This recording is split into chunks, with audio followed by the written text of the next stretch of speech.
Le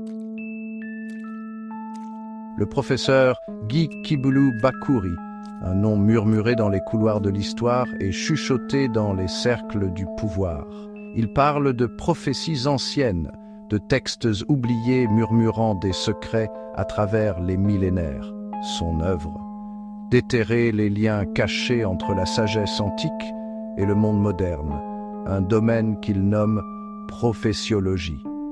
Les découvertes de Bakouri ne sont pas pour les âmes sensibles. Elles remettent en question notre compréhension de l'histoire, suggérant que notre présent n'est que l'écho d'un scénario écrit il y a des siècles. Sa révélation la plus frappante provient d'un manuscrit du VIe siècle avant J.C., déterré dans les profondeurs d'une bibliothèque oubliée. Ce document, Bakouri en est convaincu, détient la clé pour comprendre les vainqueurs de la Seconde Guerre mondiale. Il y a le VIe siècle avant J.C., une époque d'empire qui se fond et se défend, de prophètes et de philosophes aux prises avec les complexités de l'existence humaine. Ce manuscrit, rédigé dans une langue presque perdue, parle d'un grand conflit, un choc des civilisations qui allait remodeler le monde. Mais plus intrigant encore, il parle de 4 empires, destinés à la grandeur, leur destin lié par le destin.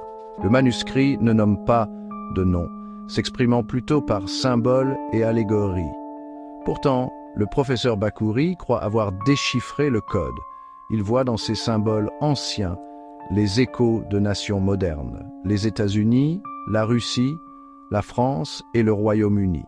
Les nations mêmes qui allèrent sortir victorieuses des cendres de la Seconde Guerre mondiale. La Seconde Guerre mondiale, un conflit d'une ampleur et d'une dévastation sans précédent. Une lutte qui a opposé des nations les unes aux autres dans un combat pour la survie. Pourtant, au milieu du chaos et du carnage, le professeur Bakouri voit la main invisible d'une ancienne prophétie à l'œuvre. Les vainqueurs, affirme-t-il, n'ont pas été désignés sur les champs de bataille d'Europe ou du Pacifique, mais des siècles plus tôt, dans les pages d'un manuscrit oublié. Les États-Unis, une jeune nation débordante de puissance industrielle, incarnant la prophétie du manuscrit, d'une puissance transcontinentale. La Russie, vaste et résiliente, faisant écho à l'ancien symbole de l'ours endurant. La France meurtrie mais indomptable, son esprit aligné sur la vision de résilience et de renaissance du manuscrit. Et le Royaume-Uni, ferme et résolu, reflétant l'ancien symbole du lion, inflexible face à l'adversité. Les théories du professeur Bakouri ne sont pas sans critique.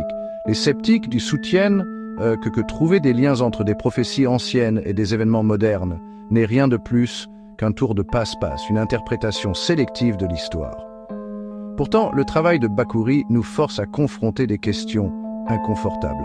Et si notre compréhension du monde, nos notions de libre arbitre et de choix, n'étaient que des illusions?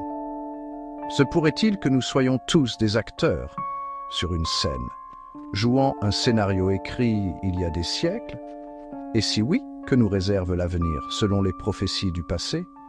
Ce sont les questions qui sont au cœur du travail du professeur Guy Kibulu Bakouri, des questions qui remettent en question nos hypothèses et nous forcent à envisager la possibilité que le passé ne soit pas aussi lointain que nous le pensons.